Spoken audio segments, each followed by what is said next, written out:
తప్పిపోకుండునట్లు నేను నీ కొరకు వేడుకొంటిని. లూకాసు వార్త 22వ అధ్యాయము 32వ వచనము. క్రైస్తవుడా, నీ విశ్వాసాన్ని గురించి జాగ్రత్తపడు.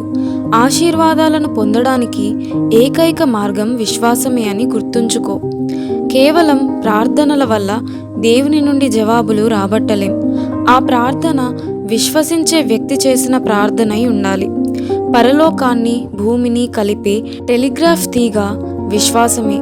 దేవుని ప్రేమ సందేశాలు ఆ తీగ ద్వారా ఎంత వేగంగా పరిగెడతాయంటే అసలు మనం పిలవక ముందే ఆయన మనకు సమాధానమిస్తాడు. మనం మాట్లాడటం ముగించక మునిపే ఆయన అర్థం చేసుకుంటాడు. కానీ ఆ విశ్వాసం అనే తీగ తెగిపోయినప్పుడు ఆ వాగ్దానాన్ని మనం ఎట్లా పొందగలం? నాకు కష్టాలొచ్చాయా? నాకు సహాయం విశ్వాసం ద్వారానే దొరుకుతుంది. శత్రువు నన్ను లొంగదీస్తున్నాడా? విశ్వాసం ద్వారానే నా ఆత్మ తన ఆశ్రయదుర్గాన్ని చేరుకుంటుంది. అయితే విశ్వాసాన్ని తీసేయండి. దేవుణ్ణి గొంతు చించుకుని పిలిచి చూడండి. పలుకడు.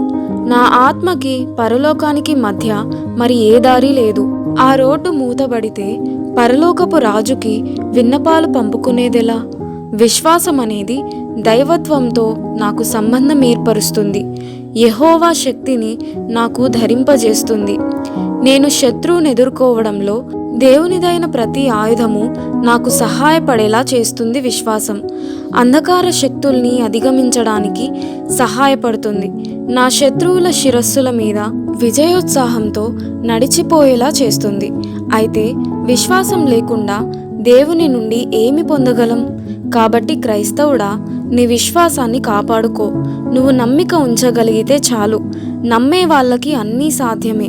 మనకి విశ్వాసం లాంటి మానసికమైన దానికంటే మరేదో తాకి చూసి తెలుసుకోగలిగింది కావాలంటాము.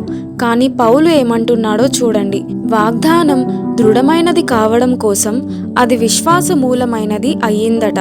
రోమీలకు రాసిన పత్రిక 4వ అధ్యాయము 16వ వచనము. విశ్వాసం దేవుణ్ణి ఘనపరుస్తుంది. దేవుడు విశ్వాసాన్ని గౌరవిస్తాడు.